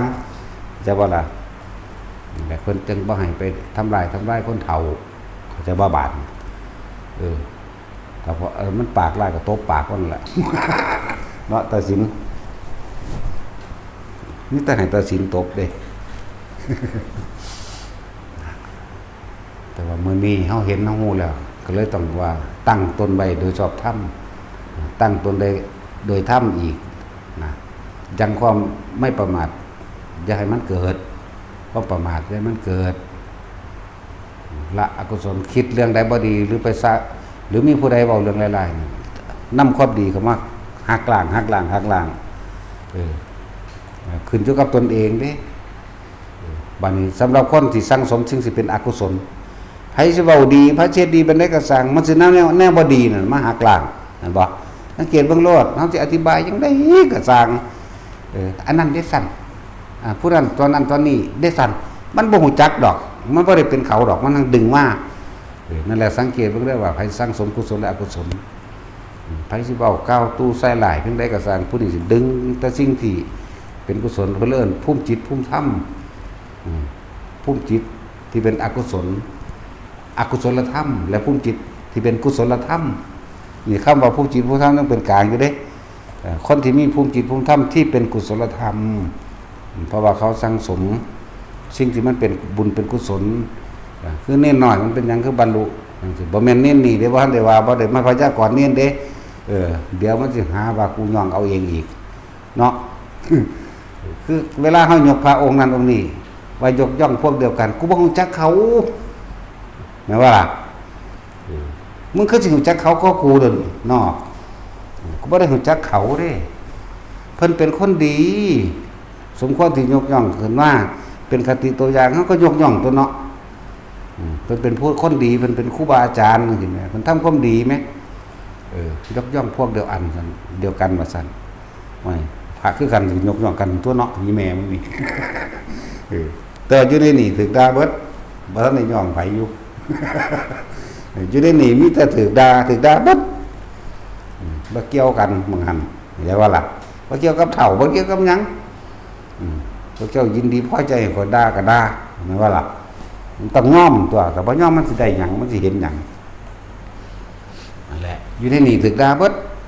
มาแบบใดก็สร้างมันใส่ก็สร้างด่าคือเก่ามาตัดสินแล้วลึงแล้วหยาบคักแล้วตัดสิน แล้วด่าจนบ่มีสมองแล้วถือกระดาผิดกระดาเสื้อกระดาบ่เสื้อกระดาจักมันเป็นจังได๋เราเลิกเกิดกลายเป็นคนสมองหิน แล้วอย่าประมาทสติสำคัญสุดให้มันอยู่กับกายโดยลมหายใจมั่งโดยความรู้สึกในกายอุณหภูมิในความมั่งจิตก็เฝ้าสังเกตจิตนั่นแหละเลื่อนว่าสติกำกับจิตก็ว่าอย่างนี้ออกจากฐานที่ตั้งคือกายเวทนาจิตส่วนธรรมคือสภาวะปรากฏการณ์ทั้งหลายที่มันก็เกิดดับอยู่นั่นแหละเราลัดเอาเกิดดับนั่นแหละผู้ใดสิบรรลุสาหรือบรรลุเร็วขึ้นอยู่กับการสั่งสมการทำบุญไว้ในการก่อนมาเป็นเครื่องหนุนนำเด้อย่าขาดทุนทุกคนมีบุญมาทุกคนนั่นแหละว่าท่านมันสิเป็นคนบอกว่าท่านก็เป็นหมูเป็นหมาเป็นปลาเป็นงูไปตัวบ้าล่ะเสมอกันเบิดแล้วขึ้นอยู่ที่ตัวเองเฮ็ดเอาเด้เสมอกันเบิดทุกคนมีสิทธิ์ที่บรรลุเบิดเข้าถึงธรรมเบิด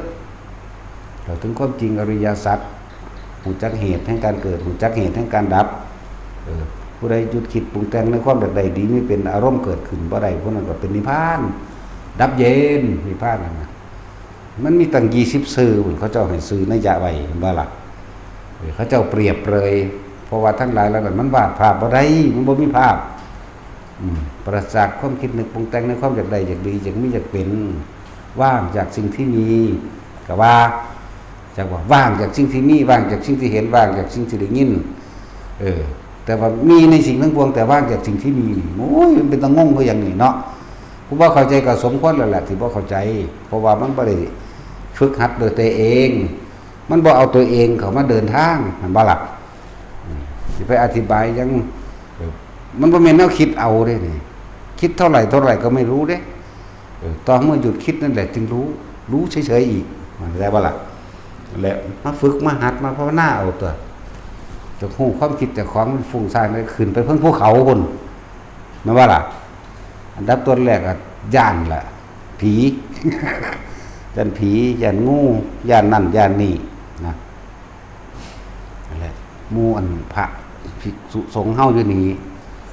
แต่ว่าภูเขานี่มันแคบได้ก็ไปพุ่นก็ได้เด้ออันผู้รู้จักทางแล้วก็พาพวกไม่ไปก็ได้หมายถึงไปทำสังเพชรพากันไปเลาะทำบำเพ็ญเพียรอยู่ทำสังเพชรก็ได้นี่ก็ได้ย่างไปรอดมันไม่ได้ไกลหรอกย่างไปถึงเวลาก็กลับมาถ้าไปกลางเว้นก็ก่อนที่ทำวัดให้มันถึงก่อนทำวัดมันได้อาบน้ำนั่นนี่แต่ว่าล่ะกลางคืนก็ไปได้กลางคืนก็ก่อนที่สิแกงก็กลับมาใจมันขาดผ้า3 ผืนจังว่าล่ะใจมันขาดออกจากผ้า3 ผืนนะตะบาดอยู่ในวงแขนทั้งยืนถึงได้ผ้าสังฆาผ้าจีวรผ้าสบงบาทยืนหน้าให้มันยืนอยู่ในหันในระยะเวลาที่กำหนดที่เพิ่นบ่ให้เฮาขาดว่าเพิ่นให้เฮารักษาสติเข้าใจบ่ล่ะ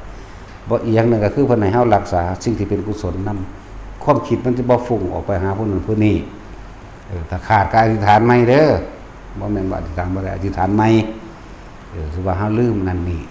ทางที่ดีผู้บ่ขาดน่ะคือผู้รักษาสติได้ดีเข้าใจบ่ล่ะรักษาได้ดี จะก็เป็นผลที่ของตัวเองต่อเนื่องในตนเอง ผู้ขาดมั่งบ่ขาดมั่งพวกเจ้าก็รู้มั่งบ่รู้มั่งเห็นมั่งบ่เห็นมั่งสงบมั่งบ่สงบมั่งล่ะแต่เทียบเข้าใจบ่ล่ะเอาแล้วสังสมไว้แต่มื้อนี้ไม่ได้จึงบอกว่าคนที่เขาเจ้าบรรลุตัดเล็กแต่น้อยแต่เป็นเด็กน้อยบ่ว่าหญิงบ่ว่าชายบ่ได้เลือกว่างั้นเพราะว่าเขาเจ้าสังสมตั้งแต่สิ่งที่เป็นกุศลสังกิจจะสามเณรสุมาณะสามเณรวัตนะสามเณรเรวตะสามเณรสามเณรยังละสามเณรอภัยสามเณรอภัยแน่กุมารกัสสปะสามเณรแน่นี่เว้าเรื่องเณรเด้นี่เกี่ยวกันบ่ล่ะว่าถ้าเว้าเรื่องพระกับพระนุ่มก็หลายพ้นแล้วถ้าเว้าเรื่องพระแต่ว่าคือว่าผู้ใดพ้นทุกข์แล้วก็เน้นไปแล้วมันบ่ได้ไปทนทุกข์ตอนเพิ่นด้วยนี่นั่นแหมเนาะเน้นไปเด้คนสบายกว่านั่นล่ะนั่นแหละสามเณรลีก็เยอะแยะผู้เพิ่นบรรลุแล้วนั่นล่ะแต่เสียดายแต่ว่าหลวงพ่อลาหุนหลังจากบรรลุแล้วบ่ค่อยเทศกับคนเด้เทศกับเทวดาเด้อเพิ่นมีบทบาทอยู่แต่ว่ามันบ่มีผู้ใดนำโจทย์ของเพิ่นใดที่บ่ว่าเพิ่นเอาอยู่ข้างบนพุ่นเด้ตอนตายเพิ่นก็ไปตายเผาร่างเพิ่นเองอายุ9 ปี29นี่แหละเนี่ยเพิ่นก็พ้นได้เร็วเลยเนาะบวช7แม่นบ่แต่ว่าเพิ่นก็10 กว่าปีอยู่ได้จังบรรลุใน10 กว่าปีบ่แน่นอนอันนี้แต่ตอนว่าเพิ่นเข้าสู่อนุปาทิเสสตายทั้งร่างกายน่ะนะจังว่าล่ะเพิ่นก็เผาตัวเองอยู่ข้างบนเลยเผากลางอากาศก็คือพระอนุนอีกองค์นึงเนาะนั่นซั่นล่ะที่นี่สิไปว่าไผเพิ่นเขาเจ้าก็สังสมเขาเจ้าตัวเองก็สังสมของตัวเองตัวบ่มีผู้ใดเป็นละสุขละทุกข์ยังให้ไผได้เด้ตัวเองเฮ็ดเองล้วนๆเด้ตัวเองต้องขจัดเอาเองตัวความของความค่าของเจ้าของเองอาสวะของเจ้าของเองอารมณ์ที่ยังคล้องอยู่กังวลอยู่เหนี่ยวรั้งอยู่ผูกพันอยู่ยึดมั่นอยู่นั่นอาสวะก็ดีจักได้จักดีจังมีเป็นมันละสาวะเบิดนั่นแหละจังว่าล่ะขึ้นอยู่กับตนเองเด้ผมบ่ได้ไปขจัดความมุนีออกให้เจ้าของได้เด้พุทธเจ้าเพิ่นก็ได้แต่บอกหมู่สงฆ์สาวกที่สืบธรรมสอนคำสอนมาได้เพิ่นก็ได้แต่บอกคือกันนี่ล่ะนั่นว่าล่ะจังว่าคนที่รักษาศาสนาจริงๆก็คือภิกษุนักบวชเรียกว่าศาสนาบุคคลถ้าบ่มีบุคคลศาสนาก็เดินหน้าบ่ได้เข้าใจว่าล่ะมันเบิดแล้วจังซั่นแหละจังว่าฝากบอกไปอีกหลายๆหม่องแน่พากันรักษา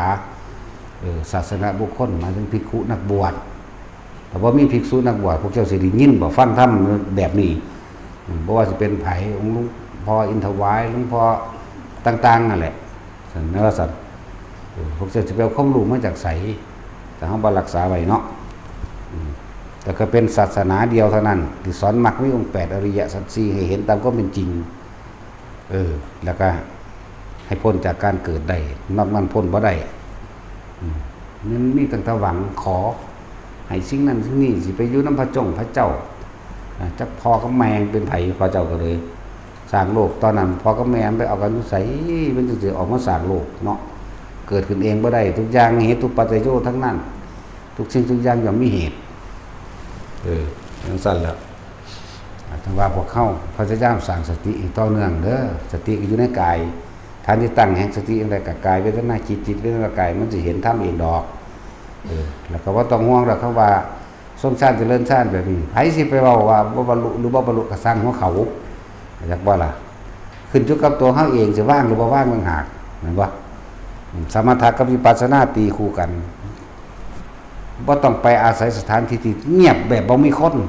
จักว่านี่คนที่สงบท่ามกลางความวุ่นวายได้คนที่สงบท่ามกลางเสียงก็กระทึกกระโคมได้คนที่สงบประจากความคิดได้ทั้งที่อยู่ท่ามกลางความวุ่นวายนี่แหละนี่แหละจังสงบแท้สงบแบบนั้นเป็นสงบเพราะมันมีกำลังก็บ่ว่าสงบแบบฌานสงบแบบเข้าฌาน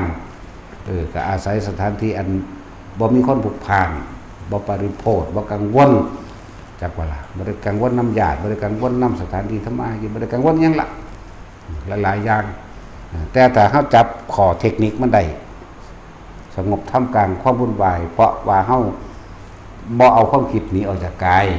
แต่ว่าแท้ที่บัด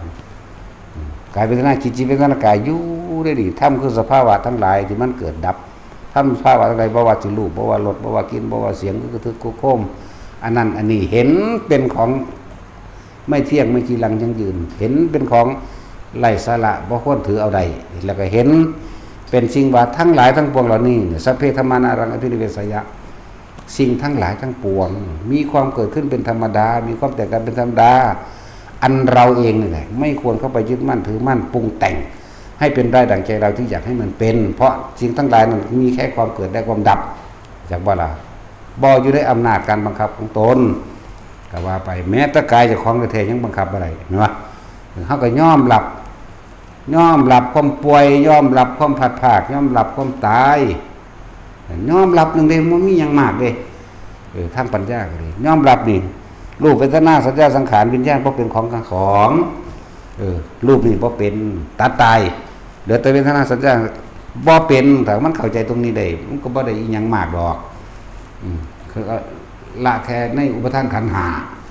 อุปทานไปยึดขันธ์ห้าคือร่างกายแล้วก็ความรู้สึกที่อยู่ในร่างกายพร้อมมันแค่ขันธ์นอกเรียกว่าขันธ์ในคือพอใจกับบ่พอใจแต่เวลาคือรูปกับน้ำละรูปกับน้ำละขันธ์ห้าละขันธ์สี่มีจังว่านี่ละขันธ์หนึ่งก็ว่าไปทุกข์อยู่ในขันธ์ห้าทุกข์อยู่ในขันธ์สี่เนาะทุกข์อยู่ในโลกนี้ลงข่อยผู้เดียวคือใจก็สิรับไว้หัวหามหยังเนาะ